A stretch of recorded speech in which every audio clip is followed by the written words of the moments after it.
I think India comes out on top on this, frankly. They get more market access into Europe. And it looks like the EU is doubling down on globalization when we're trying to fix some of the problems. American अगर upset है तो पाकिस्तान और बांग्लादेश भी upset है, ठीक है ना जी, क्योंकि अब पाकिस्तान और Bangladesh will not be able to compete into the European markets.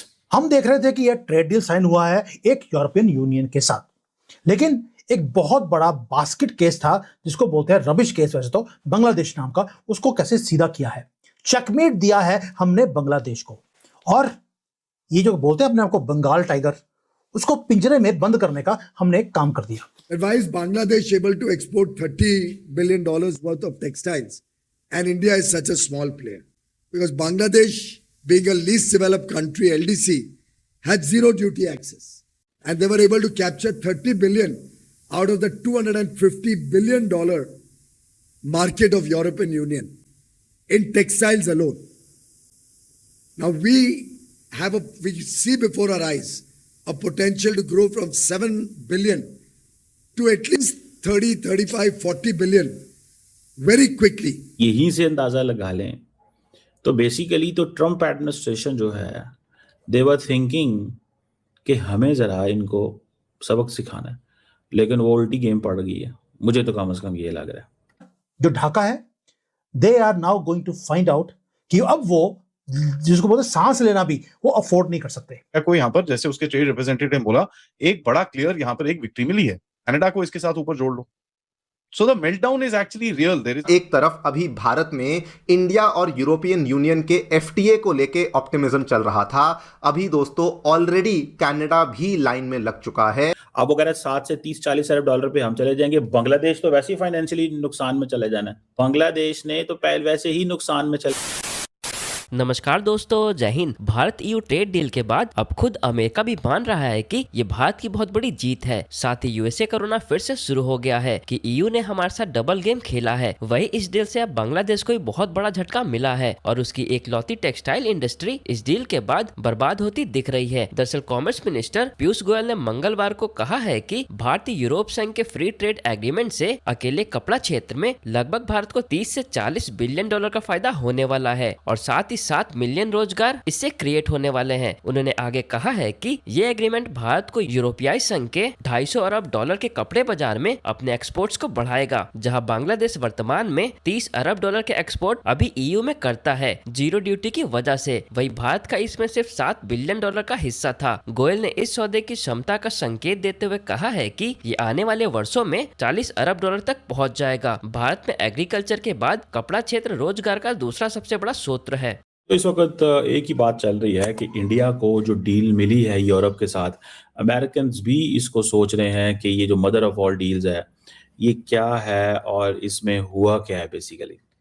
अच्छा, मैंने इसको देखा, मतलब जो इंडियंस को एडवांटेज है इसमें वो ये है कि एवरीथिंग इज जीरो टैरिफ है।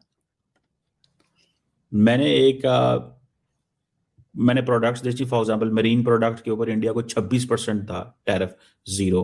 केमिकल्स पे 12.8 था, जीरो। प्लास्टिक रबर पे 6.5 था, जीरो। लेदर फुटवेयर पे 17% अब जीरो। टेक्सटाइल जीरो, यानी कि जेम्स एंड ज्वेलरी पे 4% था, अब जीरो हो गया। फर्नीचर पे 10% था, अब जीरो हो गया। टॉयज पे 4.7 था, जीरो। स्पोर्ट्स गुड्स पे 4.7 था, जीरो। तो ये पाकिस्तान और बांग्लादेश तो मुकाबला नहीं कर पाएंगे। मैं आपको बड़ी क्लियरली से एक बात बता रहा हूं। टेक्निकली देखें, मैं आपको एक चीज समझाता हूं। Technically how come Pakistan and Bangladesh will be able to take advantage of this entire scenario. Pakistan के ऊपर तो जीएसपी प्लस स्टेटस आता है, पाकिस्तान को तो जीएसपी प्लस स्टेटस मिलता था और हमारी एक्सेस यूरोपियन मार्केट में थी। वो पाकिस्तान के पास स्टेटस अभी भी मौजूद है और मेरी इतला के मुताबिक ये है कि पाकिस्तान से ये जीएसपी प्लस स्टेटस भी ले लेंगे। There is going to be trouble for Pakistan.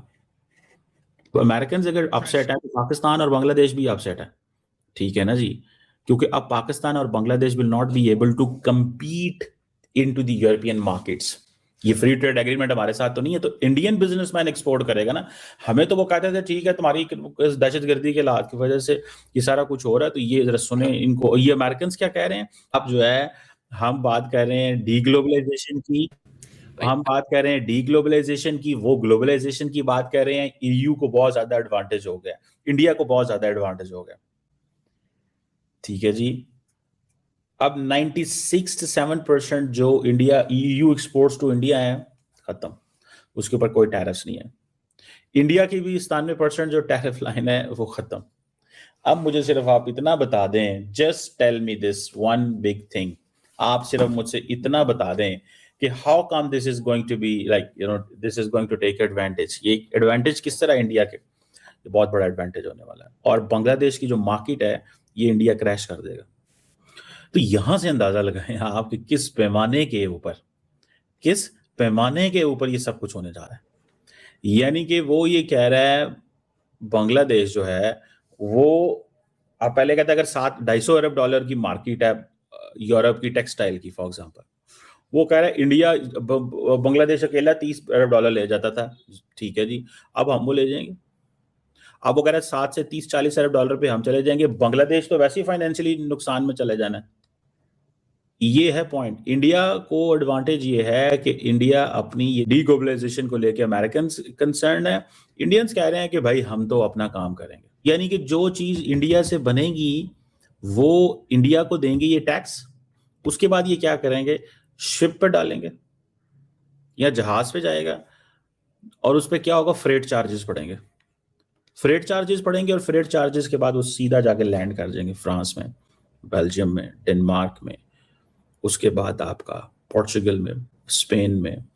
अब ये देख के जारी बात है वो कनेडियंस के मुंह में भी पानी आ गया। वो कहते हैं कि भाई हम क्यों ना करें। अब वो उन्होंने कहा India basically, to be honest, India ने सोचा ये है या इंडिया कर ये रहा है, उसने कहा कि अमेरिकन एडमिनिस्ट्रेशन को, अमेरिका के इत्तेहादियों के जरिए ही मारो। क्योंकि 27 जनवरी 2026 एफटीए साइन करते ही हमारे सिर्फ एक्सपोर्ट्स बूस्टअप नहीं होंगे, वो इफेक्टिवली टर्न करेंगे बांग्लादेश को लाइफ सपोर्ट के ऊपर। एंड ये वो लाइफ सपोर्ट है जिससे बांग्लादेश बाहर निकल नहीं सकता। 4 पॉइंट है, सिर्फ ट्रेड की बात नहीं है जो हमारा टेक्सटाइल एक्सपोर्ट होगा। छोटी मोटी बात मैं कभी ना मोदी सोचते हैं और ना ही मैं एनालाइज करता हूं। ये सिर्फ डिप्लोमेसी की बात नहीं है दोस्तों, ये इकोनॉमिक स्ट्रैंगुलेशन है और मास्टर क्लास है एक डिफरेंट लेवल की। पहले देखिए हो क्या रहा है। पिछले 20-30 सालों में बांग्लादेश को एक फेवर्ड नेशन का इनको मिलता रहा एडवांटेज। वैसे तो बोलना चाहिए ये अपने आप को बोलते थे लीस्ट डेवलप्ड कंट्री, एलडीसी बोलते हैं उसको। उसके कारण इनको प्रेफरेंशियल एक एक्सपोर्ट के ऊपर इनके ऊपर कोई ड्यूटी नहीं लगती थी, इंपोर्ट ड्यूटी यूरोप नहीं लगाता था, इनके पास फ्री पास था, वो बंद हो गया। क्यों? क्योंकि इंडिया ने अभी 0% ड्यूटी के ऊपर एक्सेस मिल गया है यूरोपियन यूनियन की मार्केट का। और मार्केट कितनी बड़ी है यूरोप की? सिर्फ $260 बिलियन की। ये पूरी टेक्सटाइल मार्केट की सिर्फ 260 बिलियन की मार्केट है, जिसमें से बांग्लादेश ऑलरेडी बाहर हो गया है।